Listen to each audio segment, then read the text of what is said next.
और अपना हाथ अमीर माविया के हाथ पर दिया। कूफे की जामा मस्जिद के अंदर हजरत अमीर माविया को बुलाया गया, अली का मिंबर लाया गया, मिंबर अली पे अमीर माविया को बिठाया गया। हसन नीचे बैठे, हुसैन नीचे बैठे, अपना हाथ हसन ने माविया के हाथ में दिया और फिर कहा, कुम या हुसैन, हुसैन तुम भी खड़े हो। जिस तरह माविया को हसन ने अपना अमीर माना है, इमाम मासूम सानी ने अमीर माना है, ऐ हुसैन तुम भी इनको अपना अमीर मानो। हुसैन ने बैत की, हसन ने बैत की, फौजों के कमांडर इन चीफ ने बैत की। बावजूद ताकत होने के, बावजूद कुव्वत होने के, उन्होंने हजरत माविया के हाथ पे हाथ दिया। इसके बिलमुकाबिल हजरत हुसैन फौज भी नहीं है, लश्कर भी नहीं है, हुकूमत भी नहीं है और यजीद के खिलाफ बगावत करते हैं। सवाल समझ आ रहा है? हजरत हसन ताकत होने के बावजूद, हुकूमत होने के बावजूद, फौज और लश्कर और शियाने हसन होने, शियाने अली होने के बावजूद, उनकी मौजूदगी के बावजूद सब कुछ छोड़कर हाथ माविया के हाथ में दे रहे हैं और जंग को खत्म कर रहे हैं। और हुसैन रज़ी अल्लाह अन्हु वर्दा, ताकत नहीं है, फौज नहीं है, लश्कर नहीं है, बीवी बच्चों को लेकर जाते हैं, तने तनहा है, यकता है, थोड़ा सा खानवादा है और जाकर यजीद के खिलाफ खरूज करते हैं। तो दोनों में से हक पर कौन है? यजीद ने हुसैन से बैत मांगी और जिससे बैत मांगी हाथ उसका अकेला नहीं था, और जो बैत मांग रहा था हाथ उसका भी अकेला नहीं था। यजीद के हाथ में उसके बाप का हाथ था, उसके हाथ में अबू सुफियान का हाथ, उसके हाथ में नमरूद का हाथ, नमरूद के हाथ में फ़िरौन का हाथ, फ़िरौन के हाथ में इब्लीस का हाथ। जिससे बैत मांग रहा था हाथ उसका भी अकेला नहीं था। हुसैन के हाथ में हसन का हाथ था, हसन के हाथ में अली का हाथ था, अली के हाथ में रसूल का हाथ था, रसूल के हाथ में इब्राहिम का हाथ था, इब्राहिम के हाथ में मूसा का हाथ था, मूसा के हाथ में आदम का हाथ था। अगर हुसैन बैत करते तो तारीख ये ना लिखती हुसैन ने यजीद की बैत करती, तारीख लिखती थी हसन ने माविया की बैत कर ली थी, अली ने अबू जहल की बैत कर ली थी, मोहम्मद ने अबू सुफियान की बैत कर ली थी, इब्राहिम ने नमरूद की बैत कर ली थी, मूसा ने फ़िरौन की बैत कर ली थी, आदम ने इब्लीस की बैत कर ली थी। हुसैन ने हाथ पीछे करके बताया, मेरा हाथ नहीं, वारिस अंबिया का हाथ है। जो भी उठता है वो कहता है यजीद गलत, हुसैन सही। अब यहां पे अगर मैं पाकिस्तान की मिसाल दूं तो मेरा ख्याल आप समझ जाएंगे, सारे पाकिस्तान नहीं। यजीद, आज बंदे कहते हैं यजीद अकेला गलत था, निजाम ठीक था। हम कहते सिर्फ यजीद गलत नहीं था, पूरा निजाम गलत है, क्योंकि यजीद आजाद उम्मीदवार नहीं था, वो पार्टी के टिकट पे था, वो खिलाफत की तरफ से आया था।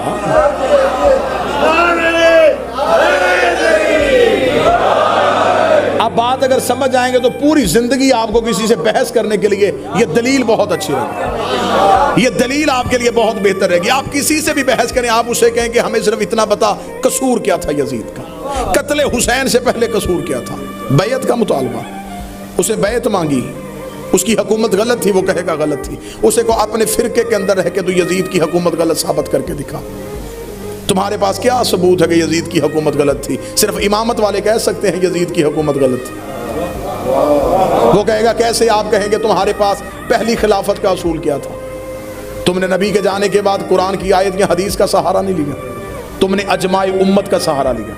तुमने कहा कि लोगों ने इकट्ठे होकर सकीफा बनी सादा में वोटिंग की, महाजिरीन अंसार के मुश्तरका मंसूबे के साथ एक सहाबी को खड़े करके उसकी बैत करवाई गई और उसे पहला खलीफतुल मुस्लिमीन बनाया गया।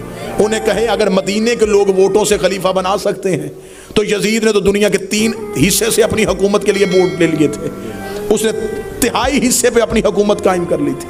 आज दुनिया में 7 बर्रे आजम है, 6 बर्रे आजमों में उसकी हुकूमत कायम हो चुकी थी। अगर मदीने के लोग खलीफा चुन सकते हैं फिर उसने तो दुनिया के इतने बड़े हिस्से से अपनी बैत ले ली थी। इसका मतलब अजमाए उम्मत से अगर खलीफा बन सकता है तो यजीद के पास अजमाए उम्मत वाला असूल था। मुसलमानों के पास खिलाफत का दूसरा असूल ये है कि पहला जाता हुआ दूसरे को नामजद करके जाए, ये उसे भी खलीफा मान लेते हैं। यजीद के पास ये असूल भी था। उसे उसका बाप चाहता हुआ नामजद करके गया था। मुसलमानों के पास खिलाफत का तीसरा असूल ये है, 6 बंदों की कमेटी बैठे और वो किसी एक को खलीफा चुन ले। यजीद के पास ये असूल भी था, उसने 6 बंदों की कमेटी से नहीं, उसने 18,000 मुफ्तियों से फतवा ले लिया था। आज जो भी मौलवी उठता है वो कहता हुसैन सही है, यजीद गलत है। हुसैन को सही कहने के लिए कई गलत कहने पड़ते हैं, हुसैन को जमा करने के लिए कई नफी करने पड़ते हैं। तुम्हें सिर्फ ये नहीं कहना पड़ेगा हुसैन सही था, हम तुमसे मनवाएंगे सिर्फ हुसैन सही नहीं था, हुसैन का पूरा निजाम सही था, सिर्फ यजीद गलत नहीं था, यजीद का पूरा निजाम गलत था। आज जो भी उठता वो कहता हुसैन सही था, यजीद गलत था। तुम्हें मानना पड़ेगा हुसैन सही था, अजमा गलत था, हुसैन सही था, नामजद करना गलत था, हुसैन सही था, कमेटी बनाना गलत थी। तुम्हें मानना पड़ेगा गदीर सही था, सकीफा गलत था।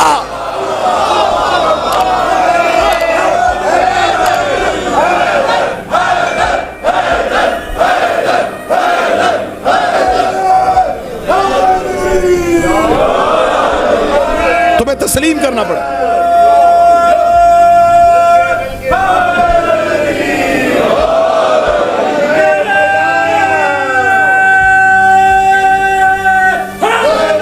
या अली अमीर तो सामान मुकम्मल, सिर्फ हुसैन सही नहीं, पूरा निजाम इमामत ठीक, सिर्फ यजीद गलत नहीं, पूरा निजाम गलत। हर खलीफा के जाने के बाद झगड़ा हुआ अगली खिलाफत के लिए, इमाम के जाने के बाद 18 भी बेटे थे, इमामत के लिए झगड़ा हुआ ही नहीं।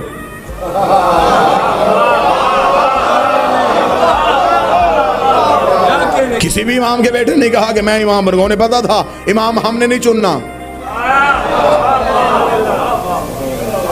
इमाम अल्लाह बनाओ। लिहाजा खिलाफत में तब्दीली आई हैं, इमामत में तब्दीलियां नहीं है। आज चंद तलख बातें होंगी तो आप जरूर उसको कबूल कीजिए। आज कहा जाता है यजीद गलत, मेरी समझ में आज तक नहीं आया। मैं इतना अरसा हो गया, 13 साल हो गए मुझे इमाम हुसैन की नौकरी देते हुए। हर मौरख ने यह लिखा है कि 72 साथी थे हुसैन इब्ने अली के जिन्होंने इनकार कर दिया कि हम भी बैत नहीं करेंगे, और वो करबला हुसैन के साथ चले गए। इनकार करने वाले 72 दिखाए, जिन्होंने बैत की वो कौन थे?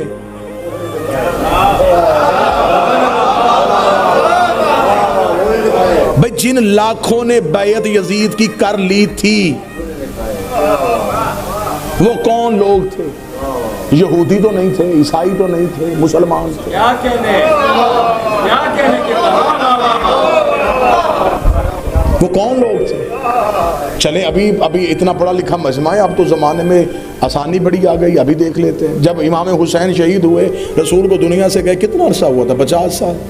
इसका मतलब 50 साल में एक नस्ल नहीं गुजरती। अभी वो लोग मौजूद थे जिन्होंने नबी के हाथ में बैत की थी।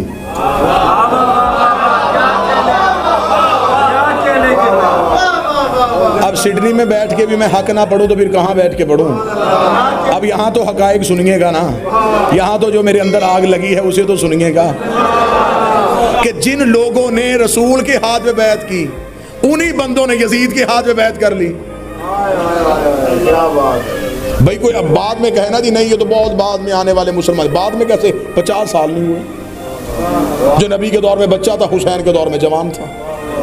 उस वक्त औस उम्र जो थी वो 70-80 साल तो आज है, तब तो नहीं होती थी। तब तो लोग 100 से ऊपर जीते थे। इसका मतलब है जिसने रसूल के हाथ में बचपन में बैत की, हुसैन के दौर में जवान, जो नबी के दौर में जवान, हुसैन के दौर में बूढ़ा, नस्ल एक नहीं गुजरी। उन्हीं बंदों ने रसूल के हाथ में जिन्होंने बैत की थी, उन्हीं लोगों ने यजीद के हाथ में बैत कर ली। बड़ा शौक है मौलवी को ये नारा बुलंद करने का कि हुसैन को शियों ने मारा। मुझे तो आज तक पूरी दुनिया में मौलवी नहीं मिला जिसे मैं बताऊं कि हम तुम्हें तुम्हारी किताबों से बताते हैं कि हुसैन को किसने मारा था। ये शजरे कहाँ कहाँ जाके मिलते थे, ये कौन कौन किस किस का बेटा था। हम बताएं कि उमर इब्ने साद किसका बेटा था, हम बताएं हसीन इब्ने नमीर किसका बेटा था। हम तुम्हें बताएं कि ये जितने शजरे थे ये कहाँ कहाँ जाके मिलते हैं। इन लोगों जिन लाखों ने बैत किया आखिर वो कौन थे? अब बात बड़े म्यार पे जा रही है और तकरीबन सारा ही मजमा इस गुफ्तगू में साथ शामिल हो गया। अब मैं अगली सदर पढ़ने लगा। आइए कुरान से पूछते हैं कि उस दौर के जिन लोगों ने यजीद के हाथ में बैत की, उनका अंजाम कुरान क्या बताता है? कुरान कहता है कि अगर कोई मुसलमान, सूरह मोमिनून में, अगर कोई मुसलमान फासिक के हाथ में बैत करे तो वो काफिर हो जाता है। मैं मुकदमा पढ़ रहा हूं कत्ले हुसैन का। अगर कोई मुसलमान फासिक के हाथ पे बअम्र मजबूरी, शौक से, मोहब्बत से भी बैत करे तो गुनाहगार नहीं होता, गुनाह माफ हो जाता है, कुफ्र माफ नहीं होता, वो हो जाता है काफिर। इसका मतलब है कि जिसने भी यजीद के हाथ में बैयत की, मुकदमा आगे चलने दीजिएगा, कुरान के एतबार से वो हो गए काफिर। अब कुरान कहते हैं अगर अब ये दोबारा मुसलमान होना चाहें तो ये किसी मासूम के पास आएंगे, मासूम से पिछले गुनाह की माफी मांगेंगे, फिर मासूम के हाथ में दोबारा बैयत करेंगे, जिसे कहा जाता है तजदीद बैयत, टूटी हुई बैयत का दोबारा होना। इसका मतलब है अब जिन जिन लोगों ने यजीद के हाथ में बैत की, इन्हें आना था हुसैन इब्ने अली के पास। हुसैन मदीना छोड़ के मक्के आ गए, हुसैन 3.5 पौने 4 महीने मक्के में बैठे रहे।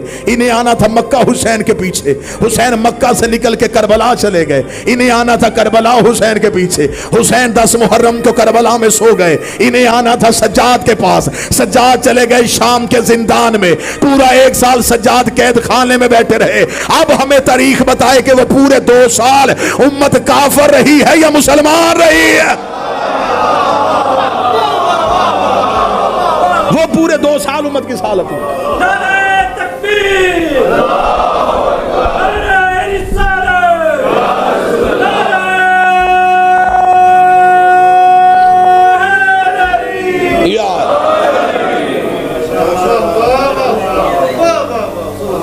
तारीख़ इंसानियत में जो सबसे बड़ा तारीख़ इस्लाम का मोड़ आया उसे करबला कहते हैं, जिसने हक और बातिल की रस्ते अलहदा कर दी। सिर्फ सवाल बैयत हुआ। और अगली बात अगर आप संभाल सके तो मैं हदिया करना चाहूँगा। मौला इमाम हुसैन बैठे हुए हैं मदीने, शाम में बैठ के यजीद ने हुसैन से मदीने में बैत मांगी। पूरा 1 साल अगला इमाम यजीद के कैद खाने में बैठा रहा, उसने मौला सज्जाद से बैत क्यों नहीं मांगी?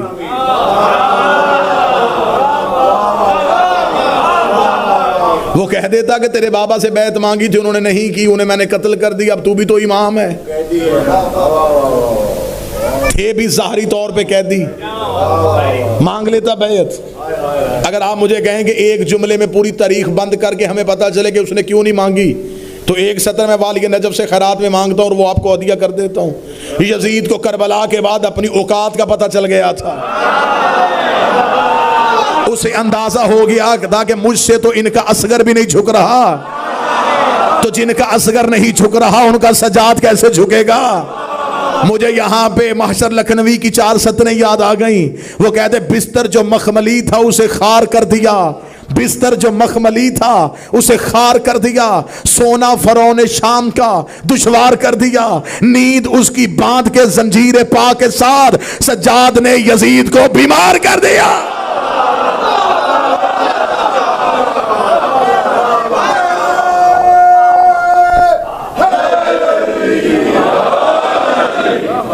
एक शख्स ने मौला से आगे पूछा, उसने कहा मौला इंतकाम खून हुसैन मुख्तार ने क्यों लिया, जबकि मौला सज्जाद मौजूद थे हुज्जत के होते हुए, मुख्तार ने इंतकाम क्यों लिया? चाहिए था मौला सज्जाद खरूज करते, सज्जाद बाबे के लहू का इंतकाम लेते। क्या मुख्तार में ज्यादा ताकत थी जो मुख्तार ने इंतकाम लिया? मौला ने जो जुमला कहा वो जुमला भी आपके जहनों में हदिया करना चाहूँ। मौला ने फरमाया अगर सज्जाद इंतकाम लेते तो सिर्फ उस दौर के यजीदियों से लेते,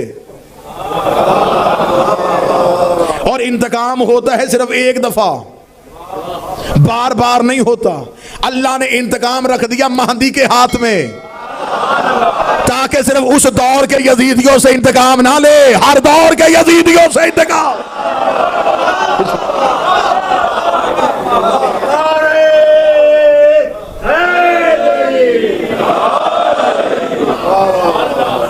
अतात हुज्जत, जिन्होंने अतात की, जिन्होंने बैयत कर ली वो 72, इनकार करने वाले लाखों लाखों ही काफर।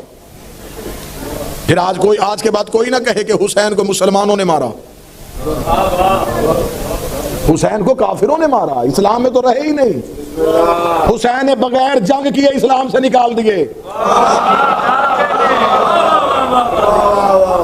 जो काम सफीन में तलवारें नहीं कर सकी, वो हुसैन इब्न अली ने सिर्फ इनकार बैत से कर दिया। सिर्फ इनकार से हुसैन ने कर